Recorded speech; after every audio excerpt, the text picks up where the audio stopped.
신동댕동 신동입니다. 자, M4 맥북 프로가 나온 지 꽤 되었죠. 저는 M3 맥스를 쓰고 있어서 물론 M4 시리즈가 더 좋긴 합니다. 예.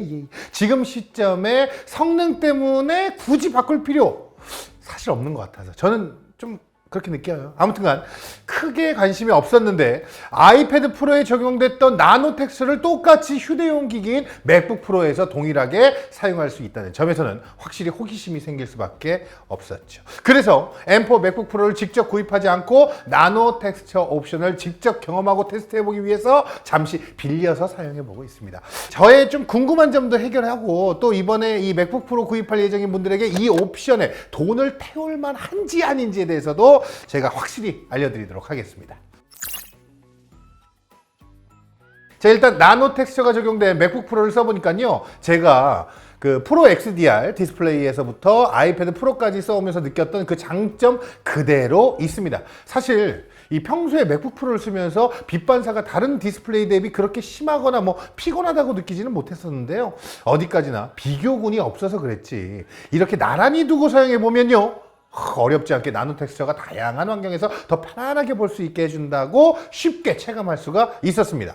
이 나노 텍스처의 품질 역시도 기존에 제가 경험했던 그대로여서 이게 그냥 뭐 빛반사 보호 필름이나 뭐 다른 윈도우 랩탑 제조사의 안티글레어 코팅과는 완전 수준이 다릅니다. 그리고 제가 기존에는 몰랐던 사실이 있더라고요. 제가 밖에서 맥북 프로를 사용할 때 빛 반사가 신경이 쓰여서 자연스럽게 맥북 프로의 상판 각도를 편안한 각도보다 살짝 아래로 내려서 사용한다는 것을 알았어요.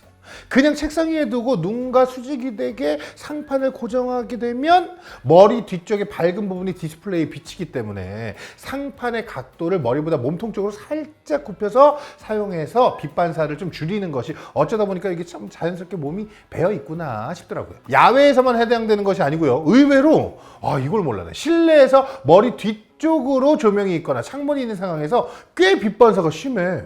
아니, 원래 나노 텍스처가 실내에서 자주 쓰는 사람에게는 필요가 없겠다 싶었죠. 전에도 그렇게 얘기했던 것 같은데, 우리가 가장 편하게 스크린을 바라보면서 일을 하기에는 실내에서도 나노 텍스처가 있으면 좋은 건 분명히 맞습니다.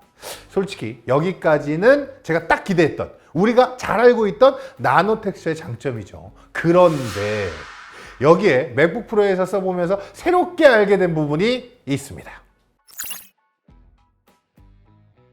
앞에서 맥북 프로를 사용하면서 빛 반사가 심할 때 우리가 할 수 있는 대처 방법은 두 가지가 있습니다. 한 가지는 앞서 보여드렸죠. 상판의 각도를 살짝 낮추는 겁니다. 이게 근본적인 대책은 뭐 안 되지만 강한 빛 때문에 거의 하얗게 되어버리는 부분을 피할 수는 있는 방법이죠. 자, 그리고 또 한 가지가 있습니다. 디스플레이 밝기를 최대로 올리는 겁니다. 위의 방법을 쓴다 해도 디스플레이에 완전히 주변 사물이 비치는 것을 막을 수는 없어요. 그럴 때는 디스플레이 조도를 확 올려서 반사되는 것보다 더 밝게 만들어 버리는 거죠. 근데 이제 문제가 있죠. 뭐야?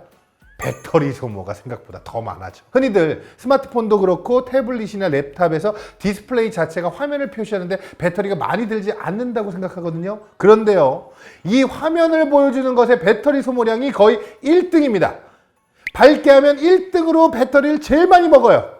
그러다 보니까 화면 밝기를 밝힐수록 배터리 소모가 더 많아질 수밖에 없는 거죠. 나노 텍스처 맥북 프로를 쓰면서 이 두 번째 방법은 거의 쓰지 않아도 되기 때문에 디스플레이 조도를 자동보다 굳이 더 밝혀서 쓸 필요가 없었던 거죠. 그러다 보니 조도 단계를 낮출 수 있었고, 이게 뭐예요? 이게 배터리 시간에 그대로 연결이 된다는 겁니다. 이거는 사실 생각지도 못한 그런 장점이었어요. 하지만 단점도 명확합니다. 자, 일단요, 컬러의 채도와 생동감이 좀 떨어져 보이는 건 어쩔 수 없는 것 같아. 투명한 유리를 통해서 보던 컬러를 어쨌든 품질이 뛰어나긴 하지만 살짝 그 뭐랄까 탁한 유리를 통과해서 보는 듯한 부분 때문에 이게 컬러의 발색이 좀 약해집니다.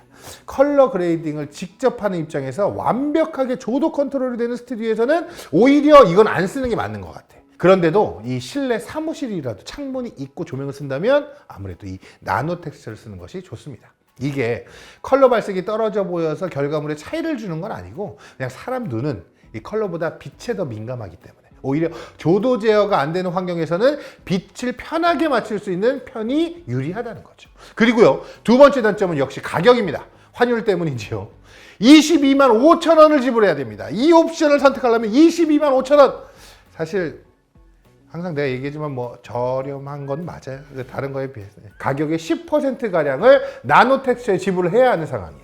게다가 이게요, 실제로 제품을 구입하는 유저 입장에서는 단순히 22만 5천 원의 문제가 아니야. 예를 들어서요, M4 맥북 프로 기본형을 구입한다고 하면 애플 스토어에서는 239만 원인데 쿠팡에서는 약간 할인이 돼서 1월 22일 현재 231만 8,300원에 구입을 할 수가 있습니다. 한 7만 원 정도 차이가 나는 거죠. 그러니까 나노 텍스처 옵션을 선택하려고 애플 스토어에서 구입하려면 나노 텍스처의 실질 옵션 가격은 30만 원이라는 소리가 되는 거예요. 이 정도면 사실 엄청 비싼 가격이잖아. 나도 고민할 것 같은데?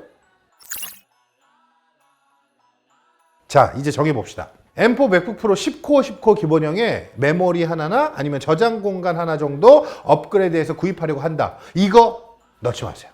제품 가격이 10% 가격이 되는 건데 분명히 도움되는 옵션인 것은 맞지만 M4 맥북 프로 디스플레이 밝기가 워낙 밝아서 이거 없이도 못 쓸 정도는 진짜 아니야. 물론 나란히 두고 비교해보면 명확해. 처음부터 얘가 없으면 상관이 없다는 거야. 얘를 보고 보면 어씨 얘 이랬어? 하겠지만 상관이 없습니다. 자, 반면요, M4 프로, M4 맥스의 칩셋 옵션을 생각하고 있다면 이거 넣어야 돼. 전체 가격에서 차지하는 비율이 6에서 7% 정도로 떨어지기도 하고요. 이 정도의 옵션을 구입하는 분들은 이게 메인 랩탑인 경우가 많을 거잖아요. 아마 작업과도 연관되어 있을 것 같은데 하루 중에 대다수를 디스플레이 보면서 일해야 한다? 이건 쓰는 내내 아마 만족스러운 옵션이 될 것 같습니다. 아, 이거 뭐 저도 비교만 하고 말려고 했는데 또 사? 아씨, 나란히 두고 비교하니까 더 명확해. 그냥 갖고 싶긴 하지. 고민을 뭐하러 해? 고민은 배송만 늦출 뿐. 지금까지 신동댕동 신동이었습니다. 안녕.